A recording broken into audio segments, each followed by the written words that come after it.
Em 1974 já era casada e com um filho de 7 meses, e a minha grande primeira experiência foi não poder ir numa viagem à África no dia 20 de Abril e sair daqui no dia 29 de Abril com o meu marido, porque ele na altura era embarcado.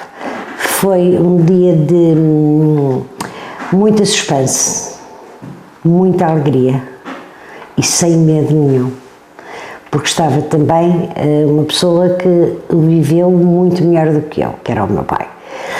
E por isso era essa a grande referência que eu tinha.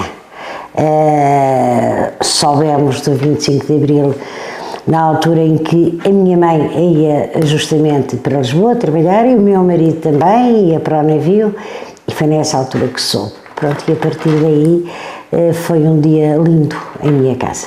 Houve uma grande evolução, mas também houve um abuso de evolução. O que é que eu quero dizer com isto? Foi uma mudança muito grande, foi a liberdade que nós tivemos, foi as amarras que nos tiraram, mas foi realmente ali, o primeiro ano foi de uma coisa linda. Depois as coisas, algumas coisas partidariamente, devido aos partidos políticos que apareceram, começou-se a complicar um bocadinho, mas de qualquer das formas foi um tempo lindo.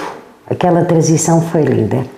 Foi nós sonharmos o que é que íamos ter, o que é que íamos fazer e que iríamos para muito melhor, e pelo menos não ficámos, podemos falar, até porque eu em 72 ainda era funcionária pública e sei bem o que é que foi nessa altura ser funcionária pública, muito duro. Havia muitas mesmo, muitas mesmo. Isso aí, as pessoas eram perseguidas de toda a forma e feitio, depois as coisas foram começando a tomar um outro rumo, mas havia represálias. Na altura, está-me a falar, antes do 25 de Abril, havia. A minha mãe foi aquela pessoa que nunca se recusou a fazer, que nunca fez greve. Pois é. Mas havia muitas, e nunca sofreu nada com isso, mas havia muita gente que a recusar-se a fazer greve ia passar umas noites na rua António Maria Cardoso.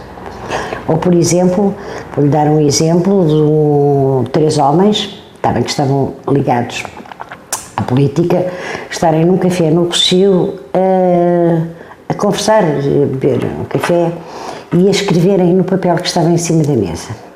Bom, e quando se levantaram, isto antes do 25 de Abril, não foi muito longe do 25 de Abril, quando se levantaram, caminharam para a rua e vinham os 3 a conversar.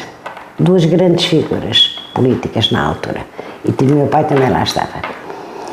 E a única coisa que um deles olha para trás e vê uma sombra, e quando vê a sombra continua a olhar para a frente, mas já tinha uma mão nas costas, e nessa noite foram dormir à rua António Maria Cardoso.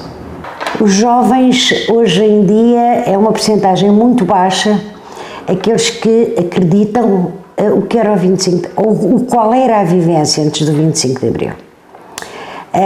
Depois, o que lhes contam, geralmente, não era o que era antes, é o que foi a Revolução em si.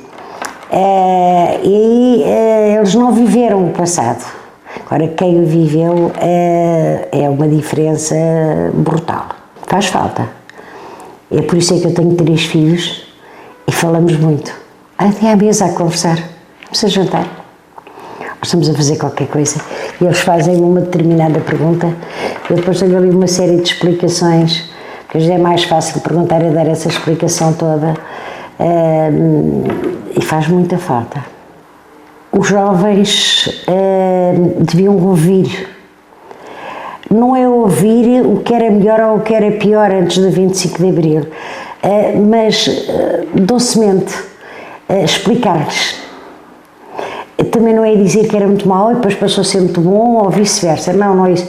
Explicar. Porque se explicar como deve ser e se contarem histórias, os jovens ouvem.